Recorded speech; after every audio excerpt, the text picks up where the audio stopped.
আমরা তো মাছে ভাতে বাঙালি, তাই না?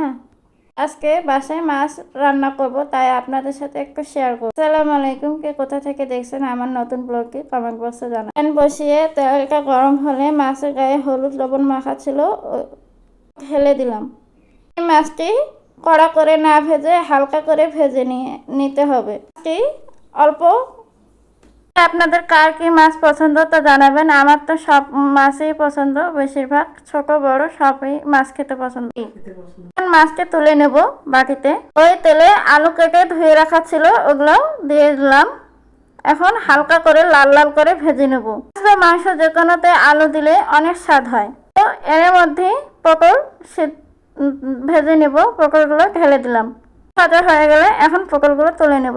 আরও একটু তেল দেব, দিয়ে জিরা ফোড়ন পেঁয়াজ কুচি দিয়ে একটু বাদামি যতক্ষণ রং না এসেছে ততক্ষণ ভেজে নেব।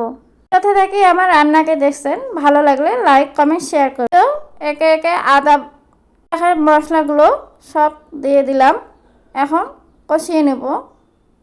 পরিমাণ মতো হলুদ 1 চামচ দিয়ে সব পটল আলু ঢেলে দিলাম, দিয়ে আবারও একটু কষিয়ে নেব। এরকম করে রান্না না করে এভাবে রান্না করে খেয়ে দেখতে পারেন। পটল আলু দিয়ে ট্যাংরা মাছ কিন্তু খুবই দারুণ খেতে হয়। তারপর এই তো আপনাদের সাথে কথা বলতে বলতে পটল আলু কষানো হয়ে গেছে। এই তো এখন একটু পানি দিব। পানি দিয়ে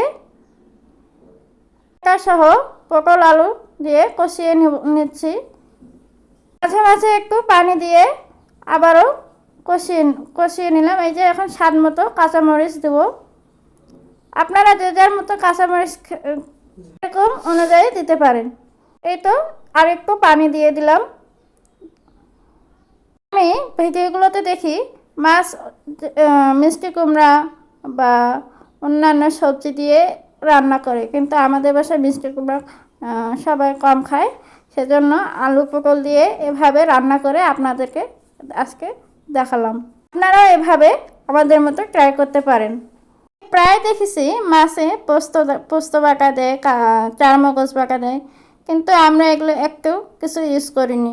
জাস্ট শুধু বাটা মশলা আর বাসায় যেগুলো ইউজ করি সেগুলোই দিয়েছি। আপনারা কী কী মশলা ব্যবহার করেন তা আমার সাথে কমেন্টে শেয়ার করবেন। আমার কথাগুলো যদি ভুল ত্রুটি হয়ে থাকে তো ক্ষমা দৃষ্টিতে দেখবেন। এই তো একে একে মাছগুলো ঢেলে দেব, ধনিয়া পাতাও দিয়ে দেব। সার্ভিং ডিশে মাছগুলো ঢেলে নিয়ে পরিবেশন করেন। দেখুন, দেখতে অনেক সুন্দর লাগতেছে। আজকের মতো আমার এই রান্নাটি শেষ। নিত্য নতুন রেসিপি নিয়ে হাজির হব। আল্লাহ হাফেজ।